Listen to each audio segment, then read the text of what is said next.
आज की हमारी चर्चा एक बहुत ही दिलचस्प राजनीतिक बिसात पर है। एक तरफ है पश्चिम बंगाल की मुख्यमंत्री ममता बनर्जी, जो अपने किले को बचाने के लिए जानी जाती हैं, और दूसरी तरफ है बागेश्वर धाम के धीरेंद्र कृष्ण शास्त्री, एक ऐसे धार्मिक नेता जिनकी एक सभा, ऐसा कहा जाता है कि चुनावी हवा का रुख बदल सकती है। और जब ये दो ताकतें आमने सामने आती हैं तो टकराव तो होना ही है। ये सिर्फ दो लोगों की लड़ाई नहीं है, ये दो अलग अलग तरह की राजनीति का, दो विचारधाराओं का टकराव है। बिल्कुल। और इस टकराव की जमीन ऐसा लग रहा है कि पहले से ही तैयार की जा रही है। हमारे हाथ जो स्रोत लगे हैं वो इसी कहानी के पर्दे खोलते हैं। देखिए, 7 दिसंबर को बंगाल में धीरेंद्र शास्त्री का एक बहुत बड़ा प्रोग्राम होने वाला है। हाँ, लेकिन इससे ठीक पहले अक्टूबर 2025 में ममता सरकार ने उनका एक कार्यक्रम आखिरी मौके पर रद्द कर दिया। और यहीं से ये सवाल उठना शुरू हुआ कि क्या ये सब अचानक हो रहा है या फिर ये एक सोची समझी रणनीति का हिस्सा है, खासकर तब जब हम कुछ महीने पहले बिहार में हुए विधानसभा चुनावों को देखते हैं। हाँ, और यही आज हमारी पड़ताल का सबसे बड़ा सवाल है। क्या भारतीय जनता पार्टी मतलब बीजेपी बिहार में अपनाए गए सफल मॉडल को अब बंगाल में आजमा रही है? क्या धीरेंद्र शास्त्री सिर्फ एक कथावाचक हैं या फिर 2026 के विधानसभा चुनाव के लिए बीजेपी के राजनीतिक अभियान का एक चेहरा? तो चलिए इस सियासी खेल को और गहराई से समझते हैं। इसे समझने के लिए हमें 3 चीजों पर गौर करना होगा। पहली बात तो ये कि बंगाल में ममता और शास्त्री के बीच इस सीधी खींचतान की असली वजह क्या है। दूसरी, ये बिहार मॉडल है क्या जिसकी इतनी चर्चा हो रही है और वो इतना कामयाब क्यों रहा। और सबसे जरूरी, बंगाल की राजनीति बिहार से कितनी अलग है और यहाँ इस मॉडल का भविष्य क्या हो सकता है। ठीक है, तो शुरुआत बंगाल से ही करते हैं। अक्टूबर 2025 में कोलकाता के मशहूर ब्रिगेड परेड ग्राउंड पर शास्त्री की हनुमान कथा होनी थी। ये कोई छोटी मोटी सभा तो थी नहीं, लाखों लोगों के आने की उम्मीद थी। बिल्कुल। लेकिन सरकार ने इसे इजाजत नहीं दी।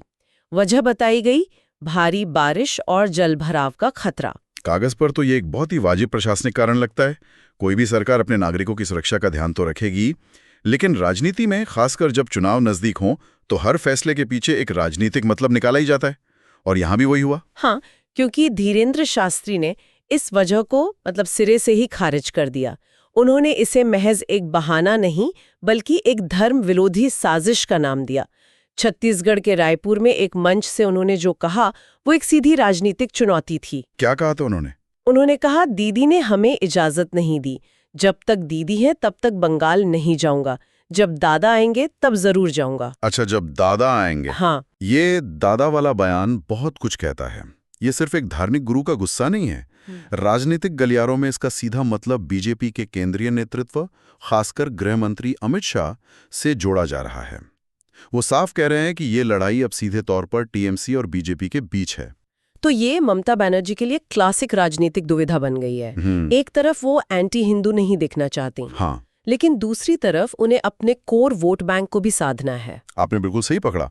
बंगाल की जनसांख्यिकी को देखें तो करीब 30% आबादी मुस्लिम है। ये एक बहुत बड़ा वोट बैंक है जो पारंपरिक रूप से तृणमूल कांग्रेस यानी टीएमसी के साथ खड़ा रहा है।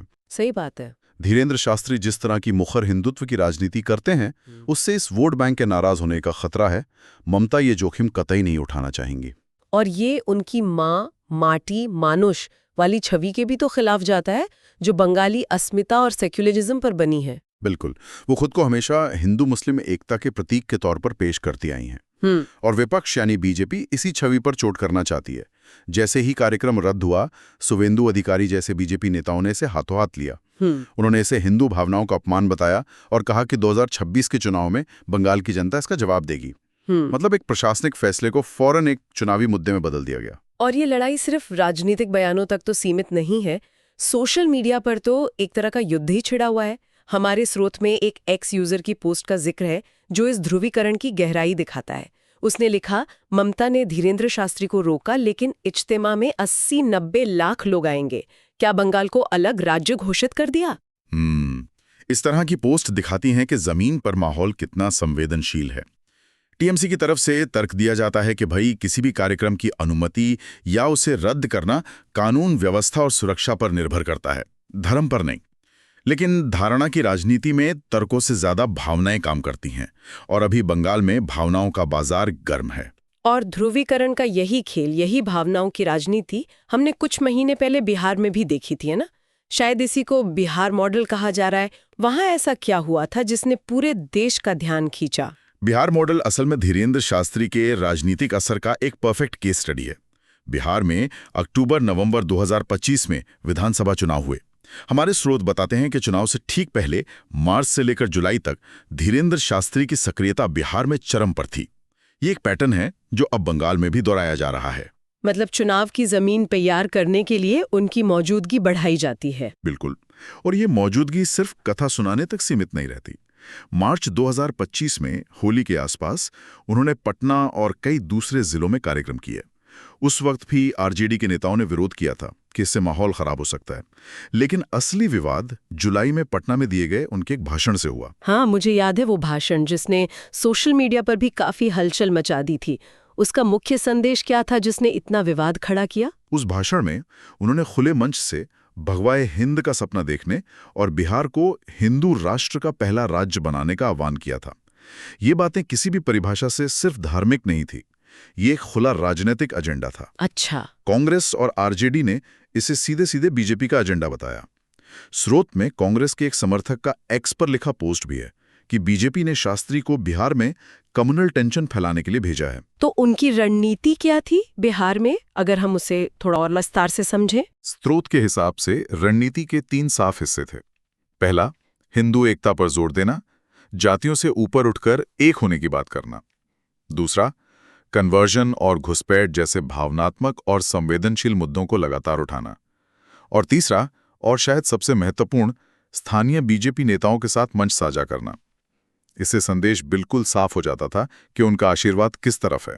और इसका असर क्या वाकई चुनावी नतीजों पर इसका कोई ठोस प्रभाव पड़ा? प्रभाव पड़ा नहीं, बल्कि नतीजों ने सबको चौंका दिया। एनडीए, जिसमें बीजेपी और जेडीयू शामिल थे, उसने 243 में से 202 सीटों पर जीत हासिल की। 202? हाँ, 202। और दूसरी तरफ महागठबंधन, जिसमें आरजेडी और कांग्रेस थे, वो 35 सीटों पर सिमट गया। 202 सीटें, ये तो एक तरफा लहर है। क्या विश्लेषकों ने भी इतनी बड़ी जीत की उम्मीद की थी, या ये नतीजों के बाद का विश्लेषण है? ज्यादातर विश्लेषक भी हैरान थे।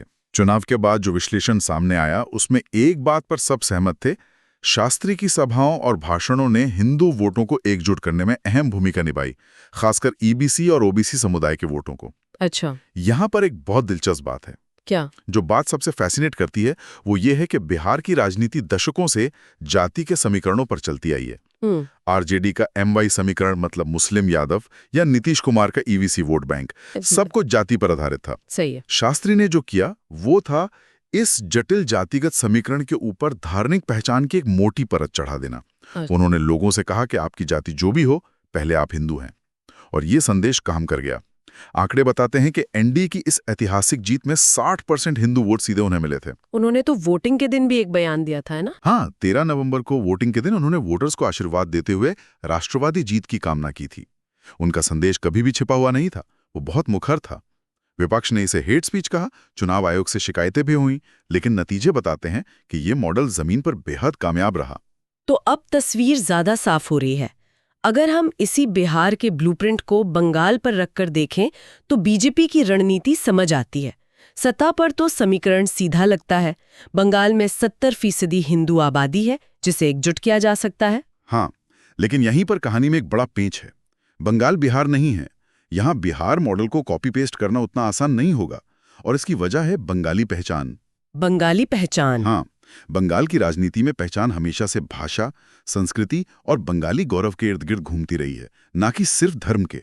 ममता बनर्जी का पूरा नारा माँ, माटी, मानुष इसी सांस्कृतिक पहचान पर आधारित है। ये बहुत जरूरी बात है। तो बीजेपी के लिए चुनौती सिर्फ हिंदू वोटों को एकजुट करना नहीं है, बल्कि बंगाली हिंदुओं को ये यकीन दिलाना है कि उनकी धार्मिक पहचान उनकी सांस्कृतिक और भाषाई पहचान से ज्यादा बड़ी है, और ये एक बहुत मुश्किल काम है। बिल्कुल। ममता बनर्जी इसी बंगाली अस्मिता के पत्ते को बहुत अच्छे से खेलती हैं। वो बीजेपी को बाहरी पार्टी और उनकी राजनीति को हिंदी भाषी क्षेत्र की राजनीति कहकर खारिज करती हैं। इसीलिए धीरेन्द्र शास्त्री जैसे बाहरी चेहरे को लाना बीजेपी के लिए एक बड़ा दाव है।